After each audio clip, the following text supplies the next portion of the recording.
Hi sisters, వినండి ఒక story. Anand, మీరా కాలేజీలో సహపాఠిలుగా కలిశారు. మొదట సాధారణ మాటలతో మొదలైన పరిచయం క్రమంగా గాఢమైన స్నేహంగా మారింది. మీరా దయాగుణాన్ని ఆనంద్ మనస్ఫూర్తిగా మెచ్చుకున్నాడు. ఆనంద్ యొక్క ప్రశాంత స్వభావంలో మీరాకు భద్రత అనిపించేది.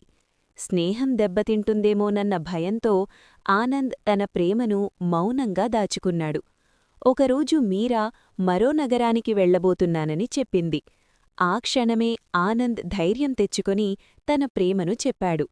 కన్నీళ్లతో నవ్వుతూ మీరా కూడా అదే భావనను వెల్లడించింది. దూరమున్నా వారి నమ్మకం, ప్రేమ మరింత బలపడింది. నిజమైన ప్రేమ కాలానికి, దూరానికి లోబడదు. మీకు కావాలంటే ఇంకా సింపుల్గా లేదా కవిత్వంగా కూడా మార్చగలను. చూసారా అక్కలు తమ్ముళ్ళు, స్టోరీ బాగుంది కదా. ఇలాంటి స్టోరీస్ మీరు కూడా చేసుకోవచ్చు. గూగుల్ ద్వారాగా మనం ఇలా చేసుకొని మౌంటేషన్ చేసుకోవచ్చు. మీరు ఒకవేళ నచ్చితే చిన్న లైక్ ఇవ్వండి, సబ్స్క్రైబ్ చేసుకోండి.